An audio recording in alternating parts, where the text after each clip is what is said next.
It's been about over a year since Sonic 3 was released in theaters, and I wanted to see how did it hold up after a year? Was it good? Was it bad? Was it the ugly? And overall, what impact did Sonic 3 have on the video game movie business and movie theater business as a whole? So, first stat, $492 million at the global box office. I'm not gonna lie, man, the highest one in the Sonic movie franchise, and I'm pretty sure one of the highest box office for any video game movie. That's a pretty good start right there. Rotten Tomatoes has it at an 86% tomato meter with a 95% verified audience score. Can't get much better than that. Metacritic has it as a 56, but universal acclaim at an 8.4. So let's talk about Sonic 3. In my opinion, the best video game movie we have gotten, including, Detective Pikachu, the Mario movie, Sonic 1 and 2. This is the best video game movie we have ever gotten. Let's start with the big and bad. Shadow the Hedgehog, one of the coldest villain turned heroes, but we'll keep him as a villain. One of the coldest villains I have ever seen in the movies, man. Pure aura, pure cinema, pure fantastic from Keanu Reeves, an A actor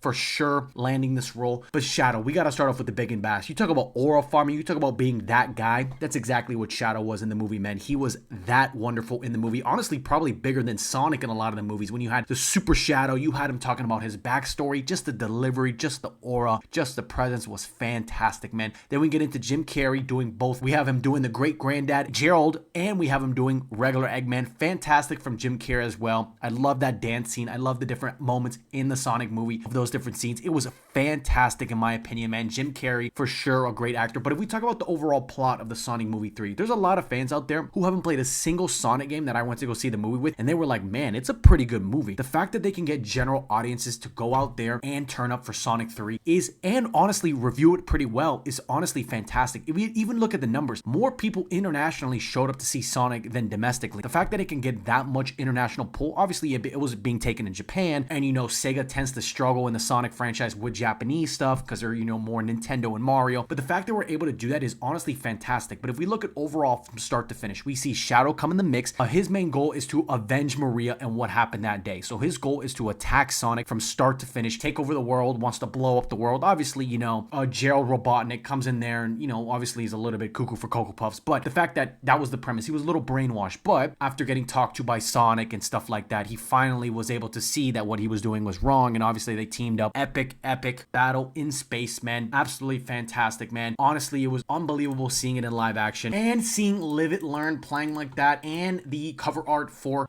Sonic Adventure 2. It was fantastic, man. I'm talking about, that's exactly what I'm talking about, that Sega did a great job of having that fan service but making it work. Because the problem is, a lot of studios sometimes what they do is they force the fan service and it doesn't make sense with the plot. But the fact that Sega was able to put like Live and Learn and all the different Sonic stuff tied into the movie and make it make perfect sense is honestly insane. Also, we have to talk about Sonic versus Shadow Super Saiyan. Dude, that is like some next level Dragon Ball Z stuff. Them going to different continents, different planets, different parts of the world. Seeing that, it was like, that was probably arguably the best segment we have ever gotten in that entire movie franchise. That 30 seconds of them going from continent to continent, Great Wall of China, all these different places, like, dude, that was fantastic how they did that. Typical Dragon Ball Z anime style. Fantastic, man. I'm telling you, there were so many good parts of this movie. We go back to, Shadow realizing that he beat Tom instead of punching someone else. The fact that he was able to do that and Sonic flips the switch and says to Knuckles and Tails, you know what, I'm handling this myself. I'm sick and tired of seeing the people around me get hurt. And the fact that he just took on Shadow himself. He was like,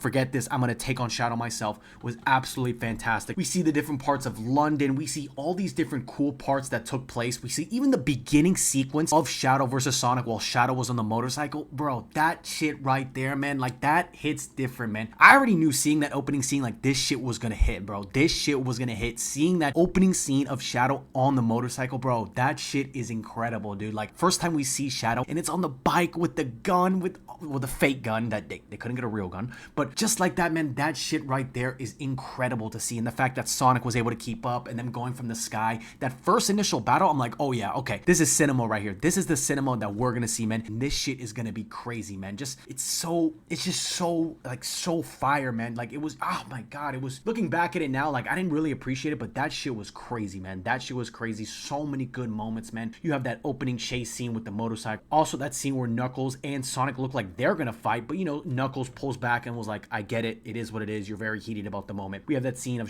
Sonic and Shadow going against each other at the beginning scene, like I said. I mean, oh, there's so many good parts, man. So many fire parts, man. You know, and you know, I give this movie a lot of credit. It also was in the box office with Mufasa. Two big Disney Christmas specials. You have the Sonic and Mufasa, both franchises that, you know, can kind of pour in to that same type of audience. So I honestly think, man, if Sonic was able to be at a different window, it would have made way more than $492. I think it might have went maybe $515, $520, but you know, Mufasa's in there. Disney is still massive. The Lion King is still a massive franchise. And no, I mean, there were some points opening weekend that Sonic was beating Mufasa. I mean, in the long run, obviously Mufasa just kicked the shit out of Sonic. The fact that it was able to at least compete with someone like Disney and the Lion King franchise is pretty good. So if we look into the future of what this movie set up, we got two humongous reveals in the post-credit scene. We have the return of Jim Carrey in Sonic movie 4. I do think he's going to come back. He came back for the third one. Plus, he's going to get that check and stuff like that. They can always bring him back. He sacrificed himself, but I do think he's going to come back. So we got the reveal of Amy and Metal Sonic. I'm not going to lie, man. If they can do Metal Sonic like a Terminator style, you know, Ultron style villain, dude, that shit is going to be insane. That shit's going to be better than Shadow. An Ultron style villain for Metal Sonic? Don't get me started with that. Do not get me started with that. Are they going to have a voice actor for Metal Sonic? I don't know what their avenue for that's going to be, but if they get some